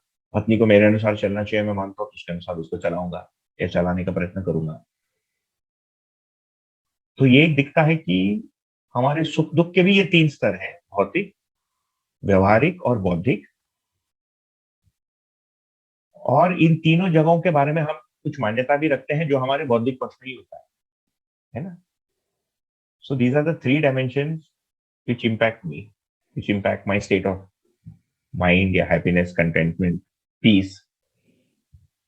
और इन तीनों के बारे में मेरे अंदर कुछ मान्यता है या कुछ समझ है या कुछ इग्नोरेंस। और एक डॉटेड लाइन दिया है आध्यात्मिक। कुछ हमारी आध्यात्मिक भी अतृप्तियां हो सकती है, जैसे मैं पैदा क्यों हुआ, है ना। अंतिम सत्य का स्वरूप कैसा है, मुझे अंतिम सत्य का ज्ञान क्यों नहीं हो रहा है, उसको क्यों हो गया, उसको क्यों हो गया तो व्यवहार आ गया, है ना। तो आध्यात्मिकता का मतलब क्या है, आध्यात्मिकता का बौद्धिकता के साथ संबंध क्या है, उसका भौतिकता के साथ संबंध। आध्यात्मिकता को बहुत सारे लोगों ने बहुत सारी पुस्तकें लिखी और वो आपस में झगड़ते हैं, तो वो व्यवहारिक इश्यू बन गया। देखिए, spiritual assumptions create social problems. अलग अलग लोगों ने अलग अलग धर्म ग्रंथों को पकड़ लिया, मान लेते हैं कि सब स्पिरिचुअल, उसको लेकर झगड़ा कर रहे हैं कि तुम्हारा सही है कि मेरा सही है। इसका मतलब सभी की उसके समझ या अपने आप के संबंध के समझ को लेकर इश्यू। तो हमारे तृप्ति अतृप्ति की ये चार तीन है और ये डॉटेड में है, इसको आप चौथा मान सकते हो, क्योंकि किन्हीं लोगों में आध्यात्मिक अतृप्ति रहती, किन्हीं लोगों में नहीं रहती। ये चारों जगह मुझे उत्तर भी चाहिए और मुझे संतुलन भी चाहिए, मतलब मुझे इन चारों को समझना है। ठीक है, तो जो भी मैंने सुख, ये सब जो लिखा, सुख, कंटेनमेंट, समझदारी, ज्ञान, ये सब यहाँ से संबंधित है ना। मेंटल बैलेंस, इमोशनल सिक्योरिटी, ये सब यहाँ से संबंधित। अच्छे लोगों का संगत, परिवार, लोग मेरी सुने, सम्मान, ये सब यहाँ से संबंधित। भौतिक सुरक्षा, है ना, भोजन, कपड़ा, मकान, ट्रांसपोर्ट, पैसा। पैसा भौतिक वस्तु है कि नहीं सोचना पड़ेगा, क्योंकि अभी तो भौतिक भी नहीं ना, एक कंप्यूटर में एक पॉइंट हो गया वो, it's a signal that says कि आपके पास इतना करोड़ है, कितना लाख है, कि हजार है, और उसकी कोई मटेरियल मैनिफेस्टेशन है नोट के रूप में या वस्तु के रूप में। आजकल डिजिटल ट्रांजैक्शन हो गया है। तो पैसा, ये सब हमारा चार आयाम है, आध्यात्मिक, भौतिक, बौद्धिक, व्यवहारिक और भौतिक। तो केवल भौतिक वस्तु के लिए सोचना, इसको समझना, इसी का अध्ययन कराना, science for all, science for education बढ़िया है, but behaviour for all, understanding for all and spirituality for all भी करना पड़ेगा आपको। केवल इससे नहीं चलेगा काम, है ना। तो शिक्षा में भी, समाज के स्तर पे भी, हमारे व्यक्तिगत जीवन में भी केवल इससे नहीं होता है। केवल काम करने से, भौतिक वस्तु का ये भी मतलब है कि भौतिक आयाम है हमारा। जैसे हम काम करते हैं, मेहनत करते हैं, पूरे दिन काम करते हैं ना, एक महिला पूरे दिन घर पे काम करती है बच्चों का देखभाल करने के लिए भोजन बना रही है, सब कर रही है काम, परंतु व्यवहार वाला पक्ष उसका गोल है, तो उसको दिक्कत आएगा। तो केवल बढ़िया काम करने से व्यवहार ठीक हो जाएगा ऐसा तो नहीं, व्यवहार को ठीक से सोच के समझना पड़ेगा। तो मैं उसको कैसे सोच रहा हूँ, समझ रहा हूँ, उस पर भी ध्यान देना पड़ेगा, तो मुझे अपने बौद्धिक पक्ष पर भी ध्यान देना पड़ेगा। तो धीरे धीरे हम यहाँ से प्रारंभ करते हैं, तो हम यहाँ भी आते हैं, फिर एक में भी आते हैं, है ना, और फाइनली हमको आध्यात्मिकता को भी समझना पड़ेगा। मनुष्य यदि है तो ये इतना कंपलसरी है, हर मानव को इतना बॉक्स कंपलसरी है, ठीक। पशुओं के लिए इतना ठीक है, और वो भी वो कुछ समझ के करते हैं, ऐसा नहीं है, जितना उपलब्ध है उतने में जी लेते हैं, इतना पूरा हो जाता है। तो ये हमारे टू रिकैप, है ना, हम अपने चाहने, खुद पे काम करना है, मानव पे काम करना है। ये कहाँ है, मानव पे कहाँ काम करना है, मानव पर, इन चारों जगह पर हमको सोचना पड़ेगा, ठीक। तो जो हमारा पहला चित्र था, पदार्थ, प्राण और जीव, पूरा प्रकृति यहाँ पर है, ये पूरा प्रकृति के साथ संबंध है। परिवार, परिवार व्यवस्था, समाज, गवर्नमेंट सिस्टम्स, व्लादिमीर पुतिन, सब इधर है, और मैं इन सबसे संबंधित भी हूँ, इन सबसे इम्पैक्ट भी होता हूँ, इसीलिए मुझे इन सबको भी समझना पड़ेगा, अपने आप को भी समझना पड़ेगा। तो ये हमारे जीने के तीन या चार आयाम, डिपेंडिंग ऑन आपका सोच कहाँ तक गया है, इस पर ध्यान देना हमारी आवश्यकता है। तो हम जो पहला जो मुद्दा बात किए, यहाँ बात की कि प्रॉब्लम्स हैं, प्रॉब्लम चार स्तर पर है, उसी को हमने फैलाकर देखा। उन प्रॉब्लम्स को के जड़ को यदि देखेंगे तो जड़ में मैं हूँ, आदमी। मैं क्या मतलब, आदमी, मानव। मानव में प्रॉब्लम क्या है, देखिए, तो परिश्रम बहुत कर रहे हैं, we are working harder than before, है ना। पहले लोग 4-6 घंटे काम करते थे किसानी में, अभी जो आदमी नौकरी में जाता है वो 14 घंटा, 12 घंटा, 16 घंटा काम करता है, या 10 घंटा, 11 घंटा काम करता है, 1 घंटा जाने, 1 घंटे आने में लगाता है। तो एफर्ट में कोई कमी नहीं है, हम पहले से बढ़िया प्लानिंग कर रहे हैं। इतना अच्छा प्लानिंग लोग करते नहीं थे, प्लानिंग की सॉफ्टवेयर आ गई, टूल्स आ गई, मेथोडोलॉजीज आ गई, और प्लानिंग इज ऑल्सो ग्रेट। उसके कमेंसुरेट हमको सक्सेस भी मिला है, परंतु the picture is still not clear, and the picture is not complete और क्लियर, क्योंकि हमारी जो बेसिक डिजायर है वो केवल यहाँ पर अधिक फोकस्ड है और बाकी जगह पर हमारा क्लैरिटी नहीं है। तो यहाँ पर हम ये कह रहे हैं कि स्वयं को समझना पड़ेगा। स्वयं को समझने के लिए जीने के लिए चारों आयामों को समझना पड़ेगा हमको, क्योंकि इसी के बीच में रहना है। तो इसमें जो भी होता है अच्छा बुरा, वो हमको कहीं ना कहीं इम्पैक्ट करता है। तो हमने ये भी देखा कि जितने भी इश्यूज हैं, जितने भी समस्याएं हैं, उसके मूल में जो कॉज है वो मनुष्य है, मानव है, हम लोग खुद हैं। और मानव में भी देखें तो हमने देखा कि हमारा जो बेसिक मोड ऑफ ऑपरेशन है, जैसा हम अभी जीते हैं, हमारा कोई लक्ष्य होता है, कोई डिजायर होता है, उसको पूरा करने के लिए कोई कार्यक्रम करते हैं, बनाते हैं, फिर उसको पूरा करते हैं। ये 3 स्टेप में होता है। और जो प्रॉब्लम्स हैं वो या तो करने की जगह हो सकता है कि we are not working hard enough, दूसरा हो सकता है कि हमारी प्लानिंग गड़बड़ हो रही है, तीसरा हो सकता है कि हमारा चाहना ही गलत या चाहने में कुछ कमी। तो हम चाहते क्या है, उसको खोलने के दृष्टि से हम ये पाए कि एक तो हम भौतिक वस्तुएं चाहते हैं ना, वी वांट मटेरियल थिंग्स। आदमी है तो शरीर है, हाँ,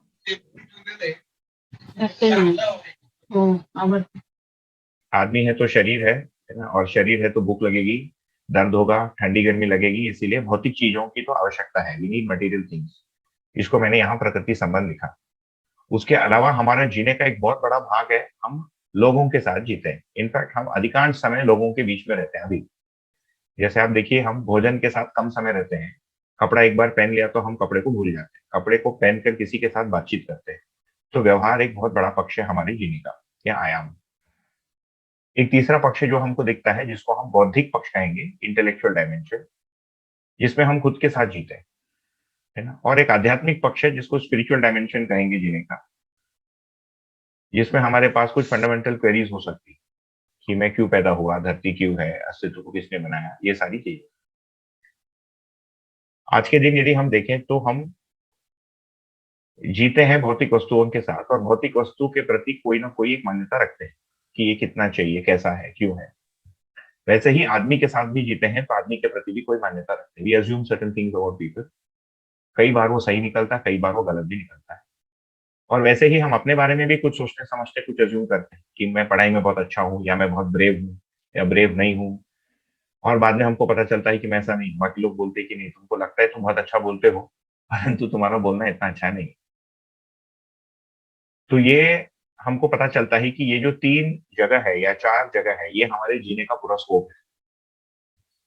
आज के दिन एक अडल्ट होने के बाद हम अधिकांश समय हमारी मूल इच्छा में कहीं ना कहीं भौतिक वस्तु होने का या पैसा होने का, जिससे भौतिक वस्तु संभव है, उस सुरक्षा के लिए हम समय देते हैं। एक बहुत इंटरेस्टिंग चीज है ना कि एक आदमी जो चोरी भी करता है, मान लेते एक चोर है, तो वो चोरी करता है भौतिक वस्तुओं को, और कहाँ देता है, अपने परिवार में जाके देता है। तो बाकी लोगों से लेता है, तो यहां से लेता है इसको, फिर वापस जाके अपने परिवार में ही देता है। तो एक अडल्ट जब जीता है तो पूरा समय का मतलब जो दिन होता है हमारा, वर्किंग डे होता है, किसी का मंडे टू फ्राइडे, किसी का मंडे टू संडे, पूरा समय जो है, काफी समय हम जो भी काम करते हैं, उसके अंत में हम पैसा नाम की कोई चीज प्राप्त करना चाहते हैं। और पैसे का मतलब है कि मुझे कोई भौतिक वस्तु मिल सकती है, या मेरे परिवार को कोई भौतिक वस्तु मिल सकती है। तो ये तो एक भाग हो गया, है ना। हम एजुकेशन को भी देखेंगे तो एजुकेशन भी लगभग इसी पर अभी सेंटर्ड है। कम से कम भारत में देखें तो शिक्षा का मतलब है कि आगे जाके मुझे कोई जॉब मिल सकता है, या मैं कोई बिजनेस खोल सकता हूँ। और यदि मेरे पिताजी का पहले से बिजनेस है तो अच्छी एजुकेशन होने से मेरी शादी हो सकती है ना, मुझे लड़की मिलेगी। एमबीए नहीं है तो लड़की नहीं मिलेगी, भले ही पैसा हो। तो एजुकेशन का 2 फिर अर्थ निकल रहा है। एक तो it is a means to be able to acquire, ये जो मटेरियल चीज है। दूसरा, इन रेयर केसेस ये सम्मान से भी संबंधित है, या कुछ केसेस में सम्मान या रिस्पेक्ट से भी संबंधित। हमको ये रिफ्लेक्शन करना, हमको अपने में ये निरीक्षण करना है कि अभी हमारा जीना मात्र 3 भौतिक वस्तु के प्राप्ति के लक्ष्य से है, कि हमारा कितना ध्यान, हम प्रतिदिन जिन लोगों के साथ रहते हैं उनके साथ मेरा व्यवहार कैसा है, उन लोगों में अपेक्षा क्या है, वो क्या करते हैं, उसके लिए है। और खुद को समझने के लिए कितना है, जो जी रहा है, जो ये सब भोग रहा है, खुद को समझने के लिए कितना है। मोटा मोटी ये बात हुई। तो ये हमारे जीने के 4 पक्ष हैं। एंड टू रिकैप, हम ये देखना चाहते हैं कि हम चाहते क्या है। क्या केवल भौतिक वस्तु चाहते हैं, केवल व्यवहारिक वस्तु चाहते हैं, क्या केवल बौद्धिक समझ से काम चल जाएगा, कि केवल आध्यात्मिक तृप्ति से काम चल जाएगा, कि चारों चाहते हैं, है ना। और ये स्कीमेटिक, इसको स्कीमेटिक कहते हैं, सर ड्राइंग को। दिखने के लिए तो बहुत सिंपल है, but if you spend some time इस पर सोचते हुए, you realise that it's also quite powerful. जिसको हम कंज्यूमरिज्म या भौतिकवाद कहते हैं आज के दिन, है ना। जैसे विज्ञान की शिक्षा है, साइंस एजुकेशन, इस पर काम करती है। पूरे समय हम भौतिक वस्तु कैसा है उसको अध्ययन करते हैं, चाहे फिजिक्स हो, केमिस्ट्री हो, बायोलॉजी हो, चाहे थियोरेटिकल फिजिक्स हो या क्वांटम फिजिक्स हो, इसके अध्ययन में समय देती। मैथमेटिक्स भी नेचुरल वर्ल्ड को गिनने में, जोड़ने घटाने में समय देता है ना। तो जिसको हम मटेरियलिज्म या साइंस बोलेंगे, साइंस मटेरियलिज्म का एक भाग है। वो मानता है कि भौतिक पक्ष ही जीने का सबसे अहम पक्ष है। ये ठीक हो गया तो बाकी सारी चीजें ठीक होगी, इसलिए हमारा स्टडी अध्ययन भी केवल उसमें फोकस होता है। ये एक भाग हो गया। कुछ लोगों ने ये सोचा कि केवल इससे नहीं चलेगा, ये भौतिक वस्तु माया है, ये तुमको फंसाएगा। फिर लोगों ने ये भी कहा कि व्यवहार भी माया है, क्योंकि संबंध में तुम फंसोगे, है ना। विवाह करोगे तो उसमें अपेक्षाएं रहेंगी, झगड़ा होगा, बच्चे होंगे, खर्चे बढ़ेंगे, झंझट में फंसोगे। तो इस पूरे को संसार बोला। 2 and 3 is called the world, है ना। और ये मैं, तो उन्होंने कहा कि इसको छोड़ दो, इसमें जाने से तकलीफ होगी, हम इससे मुक्ति की, अध्यात्म की बात करेंगे। इसको कहा अध्यात्म। अध्यात्म को स्पिरिचुअलिज्म भी बोलते हैं। स्पिरिचुअलिज्म का एक प्रकार है जिसको रिलीजन बोलते हैं आज के दिन, है ना। तो रिलीजन, या ऑर्गेनाइज रिलीजन, ये बताने का प्रयत्न करता है कि तुम कौन हो, कहाँ से आए, पूरी जो सृष्टि बनी कैसे बनी, किसने बना। प्रत्येक रिलीजन इन क्वेश्चंस को आंसर करने का प्रयत्न करता है, और आदमी के साथ कैसे जीना है इसका कोई नियम कानून बताते हैं, है ना। तो भारत में प्रैक्टिस रिलीजन देखेंगे तो एक बहुत रिजिड, पहले था आज भी है, रिजिड कास्ट सिस्टम। पूरी सोसाइटी की स्ट्रक्चर है उसमें, तो वो व्यवहार का पूरा सिस्टम उन्होंने बनाया उस स्ट्रक्चर के अनुसार। आज के दिन भी भारत में ये बहुत प्रभावशाली, कौन किससे शादी करेगा, किससे बिजनेस करेगा, किसको हायर करेगा, किसको फायर करेगा, किसको वोट देगा, ये पूरा उस मान्यता पर निर्भर करता है ना। और जो वैज्ञानिक शिक्षा है ये यूनिवर्सल है ना। तो वो ये कास्ट सिस्टम वगैरह को मानता नहीं, वो बोलता है नहीं, ये जो रियलिटी है, ये ऑब्जेक्टिव है, इसको हम ऑब्जेक्टिवली पढ़ सकते हैं।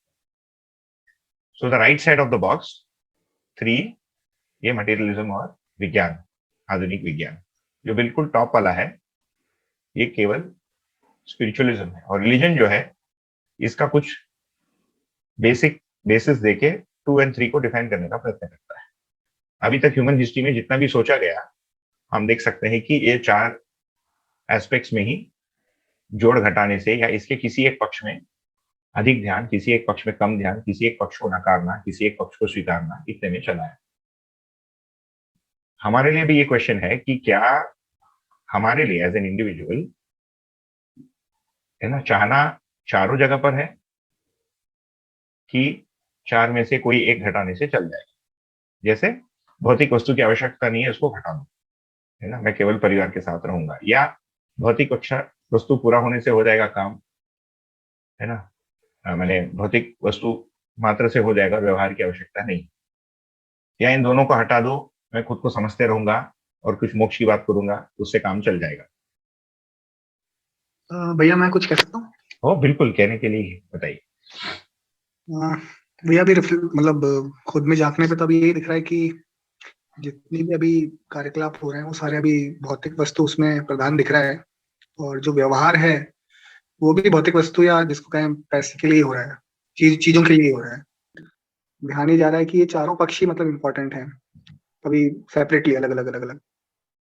जी, अभी तो केवल हम इतना देख रहे हैं कि, और केवल हम लोग नहीं, अभी आप पूरे समाज को भी देखिए, and it is very interesting. पूरे लोग दिन भर लगे हैं ना, आप खिड़की से झांक के देखिए, आदमी मोटरसाइकिल में घूम रहा है, कार में घूम रहा है, बिल्डिंग बना रहा है, बिल्डिंग में चढ़ रहा है, बिल्डिंग से उतर रहा है, नई बिल्डिंग की सोच रहा है, नई टेक्नोलॉजी सोच रहा है, काम करने की जगह। वो पूरा इसी पे सेंटर्ड। एजुकेशन में जितना रिसर्च हो रहा है कि भाई आप बच्चों को कैसे पढ़ाओगे, क्या पढ़ा रहे हो, भौतिक चीजों के बारे में पढ़ा रहे हो, जो बेस है हमारा एजुकेशन का वो फिजिक्स, केमिस्ट्री और मैथ्स है। इसको और अच्छे से कैसे पढ़ाने, इसमें आदमी लगा हुआ है ना। जैसे हम लोग 12 वर्ष 16 वर्ष एजुकेशन लेके बाहर निकलते हैं, आदमी के साथ जीना कैसे है इसके बारे में एक लाइन नहीं है हमारे एजुकेशन में, एक लाइन। एक स्कूल के टेक्स्ट बुक में छोटा सा एक चित्र होता है, उसमें माता पिता दिखाते हैं, एक घर दिखाते हैं, है ना, और मान लेते हैं ये सब दिखाने से काम पूरा हो जाएगा। और हम ये भी देख सकते हैं कि मेरी जो समझ है उसके अनुसार मैं इसके साथ जीता हूँ। मेरी समझ बदल गई तो मेरा इसके साथ जीना भी बदल जाता है, मेरी समझ बदल गई मेरा इसके साथ भी जीना बदल जाता है ना। मतलब पत्नी कैसी होनी चाहिए मैं कुछ सोच के रखा रहता हूँ, वो यदि मान्यता बदल गई तो मेरा पत्नी के साथ जीना बदल जाता है। तो मैं जो चाहता हूँ उसका बेस क्या है, एक। दूसरा, उसका स्कोप कितना है, एक ही है, दो है, तीन है, चारों है। हम इस क्रम को आगे बढ़ाते हैं। हमने एक बहुत प्रारंभिक चर्चा की अभी तक, और ये देखा कि हमारे में जो भी समस्याएं हैं वो किसी समझ के अभाव में है, और बहुत कुछ करने के बाद भी कुछ तृप्तियां हमको मिलती है, कुछ तृप्तियां नहीं मिलती, और कुछ तृप्तियां समझने के अर्थ में है, कुछ तृप्तियां जीने के अर्थ में है। कई बार मुझे चीजें समझ में नहीं आती तो कोई अतृप्ति होती है, समाज में कुछ घटित होता है उससे भी मैं प्रभावित होता हूँ, मेरे परिवार में जिनके साथ मैं जीता हूँ उनके साथ कोई दिक्कतें आती है, और प्रकृति के साथ यदि कुछ उटपटांग हो गया तो भी हमारे एक अतृप्ति का कारण बनता है। तो शिविर लेते समय कुछ चीजों को सामान्य रूप से रखा जाता है। जैसे एक होता है शब्द और अर्थ में अंतर। शब्द एक ध्वनि है, एक लिपि है जिसको हम लिखते हैं, बोलते हैं। बचपन से ही जो बच्चा होता है वो शब्द के साथ ही शुरू करता है, हमको उसको सिखाना नहीं पड़ता है बोलना, हर बच्चा लैंग्वेज सीख ही लेता है और बोलता है और वस्तुओं को पहचानता है। जैसे ये माँ है, ये बाप है, ये पिताजी है, मुझे भूख लग रही है, खाना नहीं खाना है, तो उसको अलग अलग विधि से वो एक्सप्रेस करता है। बड़ों के साथ भी ऐसे ही। भाषा अपने में कोई वस्तु नहीं है, भाषा किसी अर्थ को इंगित करता है। अर्थ जो है वास्तविकता है। जैसे मैं बोलता हूँ पेन शब्द, तो पेन के स्वरूप में अस्तित्व में कोई वस्तु है, अस्तित्व मतलब रियलिटी में कोई वस्तु है जिसको मैं अपने आंखों के द्वारा देख सकता हूँ मानव के रूप में। संबंध बोलने से भी एक वास्तविकता है। संबंध दिखता नहीं है, महसूस होता है। आंखों से तो दिखता नहीं है संबंध, आंखों से तो आदमी का स्वरूप दिखता है। और इसका एक बहुत अच्छा एक उदाहरण है विवाह। जिस किसी व्यक्ति से हम विवाह करते हैं, उनसे विवाह करना है ये तय करने के पहले यदि 1 वर्ष 2 वर्ष पहले यदि हम उनको मिलते हैं तो वहां पर हमको कोई संबंध दिखता नहीं, एक आदमी दिखता है, आदमी महिला, है ना, स्त्री पुरुष। फिर किसी दिन हम ये निर्णय ले लेते हैं कि इसके साथ हम जिंदगी जीवन निभाएंगे, इनके साथ रहेंगे। उसी क्षण से हमारे अंदर कोई एक परिवर्तन हो जाता है। हम फिर उस व्यक्ति के लिए सोचना शुरू कर देते हैं, इनके साथ कैसे रहा जाए, है ना। एक यूनिट के रूप में हम अपने आप को पहचानने का प्रयत्न करते हैं। तो वो यदि देखें तो स्वीकृति से कोई संबंध बन जाता है। तो संबंध शब्द जब हम बोलते हैं तो संबंध हमारे अंदर कोई एक स्वीकृति है, उस वास्तविकता को इंगित करता है। ये अभी आंखों से नहीं दिख रहा है ये संबंध, ये मेरे अंदर कोई एक स्वीकृति है। ये हो गया अर्थ। तो किसी भी दर्शन को पढ़ते समय, जैसे ये दर्शन है मध्यस्थ दर्शन, जिसका जीवन विद्या योजना है, जीवन विद्या शिविर होता है, तो इसमें कुछ भाषाओं का प्रयोग किया जाएगा और इसके कोई निश्चित अर्थ हैं जिसको हम परिभाषा के द्वारा, ध्यानाकर्षण के द्वारा हम पहचानने का प्रयत्न करेंगे। तो एक तृप्ति का स्रोत है भौतिक तृप्ति, है ना, हमारा तीसरा बॉक्स आपको याद होगा राइट हैंड साइड में। तो कुछ भौतिक तृप्तियां हैं, जैसे खाना पीना, मतलब पानी पीना, है ना, या कोई रस पी लेना, गर्मी लगने से पंखे का प्रयोग करना, है ना, ठंडी लगने से हम कुछ बंद कर लेते हैं, तो ये भौतिक तृप्तियां हैं। कुछ तृप्तियां व्यवहारिक होती है, लोगों के साथ उठने बैठने से अच्छा लगता है, कई बार घूमने से अच्छा लगता है, कई बार मनुष्य को मिलने से ही अच्छा लगता है। हम अकेलेपन महसूस करते हैं, दो आदमी मिल लेता है, बहुत वर्ष हो गए रहते हैं, उनसे हम मिलते हैं, हमको मिलके अच्छा लगता है। उसी व्यवहारिक तृप्ति का एक्सटेंशन के रूप में हम देखते हैं एक बौद्धिक तृप्ति भी होता है, जो हमको कोई बात समझ में आने से अच्छा लगता है। जैसे हम लोग 2 घंटा भी निकाल के, है ना, इसके लिए समय दे रहे हैं, ये बौद्धिक तृप्ति के लिए है। हम समझना चाहते हैं कि हमारे अंदर जो तृप्तियां होती है ये कितने प्रकार की होती है ना, और उसकी कमियां कहाँ कहाँ पर है, इसको हम पहचान पाए, यही हमारे अध्ययन का उद्देश्य। और एक चौथा तृप्ति होता है, वो आध्यात्मिक तृप्ति होता है। तो ये 4 या 3 तृप्तियां होती है। ये जो तृप्ति है ये अर्थ के साथ है। इन तृप्ति को बताने के लिए एक भाषा, एक शब्द है। तो शब्द क्या हुआ, मेरे लिए डायरेक्शन देता है कि मुझे इस आयाम में सोचना है ना। So what is the word? The word provides directionality to me, to my imagination. मेरा ध्यानाकर्षण कराता है शब्द, ये उसका उद्देश्य है ना। तो ये भी एक बेसिक डिस्टिंक्शन शब्द और अर्थ के साथ। तो केवल शब्द का मतलब हियरिंग हो रहा है, और अर्थ तक जा रहे हैं तो लिसनिंग हो रहा है। तो ये हियरिंग एंड लिसनिंग में एक छोटा सा अंतर। अब हम आगे बढ़ेंगे, तो हम अब यहां तक आए कि हमको कुछ समझना है ना, this is clear as humans. और जो जितने भी मैंने अभी तक बात रखी वो इस बात को स्थापित करने के लिए था कि जितना अभी हम कर रहे हैं वो पर्याप्त नहीं है, इट्स नॉट सफिशिएंट, और उससे अधिक चाहिए। क्या चाहिए उसको हम देखें। तो हमारी शोध की वस्तु क्या रहेगी? आपको याद होगा कि हमने जो मानव में दिक्कत है, मानव में परेशानी है, तकलीफ है, इसको जब हम देखे तो हमने कहा कि एक simple map of the mind हमने बनाया। हमने कहा कि पहले हमारे में चाहना होता है, चाहने के लिए, पूरी करने के लिए हम कोई कार्यक्रम बनाते हैं, प्लानिंग करते हैं, फिर हम उसको करते हैं। जैसे मैं माँ के साथ ठीक से जीना चाहता हूँ, हम यूजुअली प्लानिंग करते नहीं है, फिर भी अंदर कोई विचार चलता है ना। अभी शाम को जाऊंगा, माँ ऐसा बोलेगी, मैं ऐसा बोलूंगा, ये प्लानिंग होता है।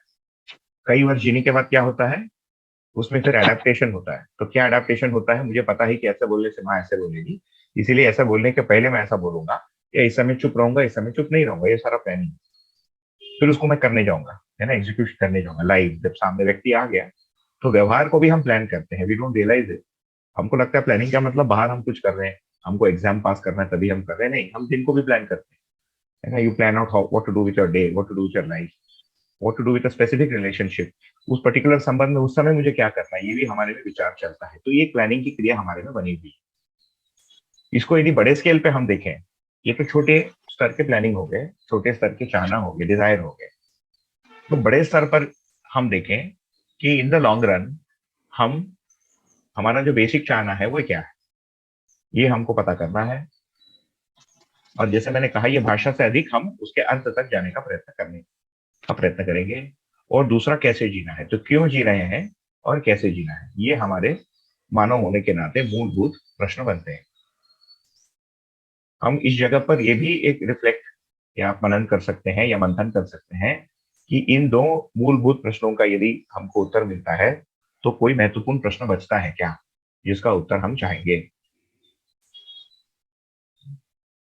इस पर थोड़ा रिफ्लेक्ट करने से आप ये पाएंगे कि यदि हमारा मूल चाहना स्पष्ट हो जाए और जीने के लिए, जिंदगी के लिए कार्यक्रम या दिशा यदि हमारा स्पष्ट हो जाए, तो बचता क्या है? बचता है उसको पूरा करना, उस कार्यक्रम को पूरा करना। तो ये मेरे जीवन के लिए एक दिशा देता है, एक मानव होने के नाते ये एक दिशा देता है ना। फिर उसके अनुसार जीने का कोई एक स्वरूप बनेगा। तो अस्तित्व को देखें तो ये दर्शन ये कह रहा है कि अस्तित्व में कोई संघर्ष नहीं है, उसमें संगीतमयता है।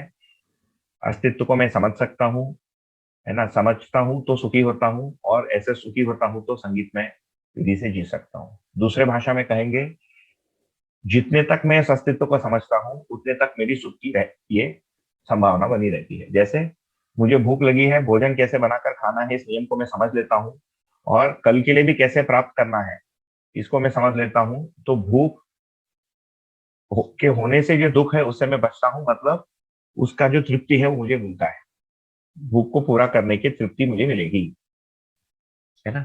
तो जहां जहां मैं नियम को समझता हूँ और बाकी सारी चीजों को बिना तोड़े उस नियम को मैं पालन कर पाता हूँ, वहां मैं सुखी हो पाता हूँ। भूख को ठीक करने के लिए यदि मैं शराब बेचता हूँ या चोरी करके करता हूँ, तो मैं पाऊंगा कि भूख होने से जो दुख है वो तो ठीक हो रहा है, परंतु मेरे जीने के और किसी आयाम में एक नई समस्या खड़ी हो गई।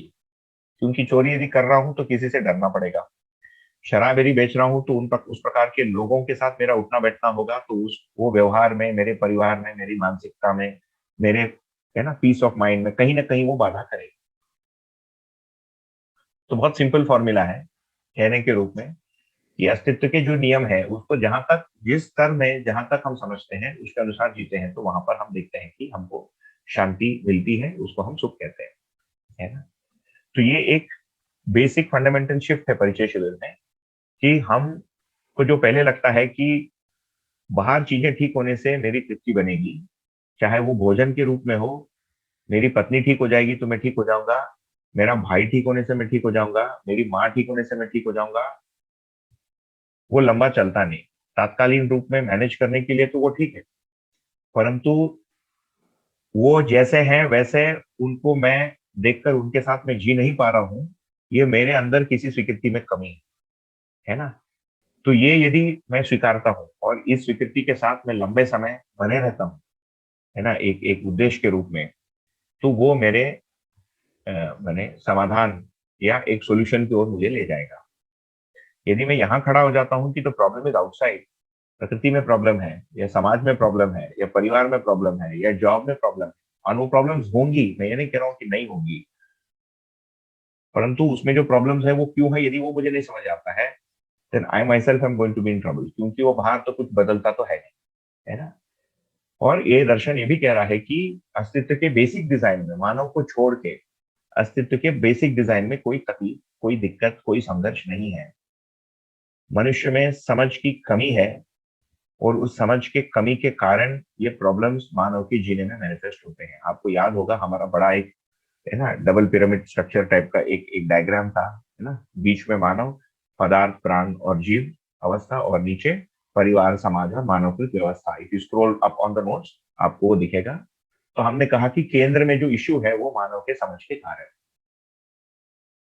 तो ये सुनने में तो सिंपल लगता है, बट इसके सारे आयामों को रिफ्लेक्ट करने में समय लगता है, और ये स्वीकारने में समय लगता है कि कुल मिलाकर जो सॉल्यूशन है वो है कि मैं समझूं, है ना, और बाहर जो इश्यूज है उसके साथ कैसे जीव उसको भी समझूं, और सही के साथ कैसे जीना उसको भी समझूं। ये मेरा बेसिक उद्देश्य बन जाता है। ठीक। तो यहाँ पर हम ये भी कह रहे हैं कि अस्तित्व में इसको या इस सही को जानने की संभावना है, उसे निर्माण करने की आवश्यकता नहीं है, और जांचने में हमने थोड़ा सा इसको बढ़ा दिया। ये दर्शन में दिया है, अध्ययन दर्शन में, कि जो भी वस्तु यहाँ कहा जा रहा है ये सार्वभौम है या नहीं, मतलब सभी मानवों के लिए सभी भूमियों में एक है या नहीं, सार्वकालिक है या नहीं, जीने में आता है कि नहीं, और समझाने में आता है कि नहीं, ये इसका टेस्टिंग। इस पर ठीक से रिफ्लेक्ट करना चाहिए, और इसको हम कहाँ जांचेंगे, स्वनिरीक्षण के आधार पर जांचेंगे कि ये जो मैंने पाया कि मानव सहज है या नहीं, ये फिर सार्वभौम, सार्वकालिक और मानव सहज जीने में आता है कि नहीं, इसको मैं समझा पाता हूँ कि नहीं, है ना। समझा पाने का मतलब है तर्क संगत है या नहीं, लॉजिकली कंसिस्टेंट है या नहीं, ये पूरी बात। ये जो फोर्थ है, समझा सकते हैं या नहीं, this basically means whether it is communicable, whether it is logically consistent. इसमें यदि पांचवा हम जोड़ना चाहते हैं, यू कैन से ये पूरा पड़ता है, is it complete, is it comprehensive और नॉट। ये दर्शन को जांचने की विधि है। पांचवा यदि जोड़ना आप चाहेंगे, कॉम्प्रिहेंसिव है या नहीं, और आपके लिए सहज है या नहीं, मानव सहज है या नहीं। ये जितने क्लैरिटी के साथ हमारे में स्वीकार होगा, उतने क्लैरिटी के साथ हम इसके लिए समय और दिशा देंगे। जितना इसमें क्लैरिटी की कमी होगी, उतना हमारे में हिलडुल होते रहता है।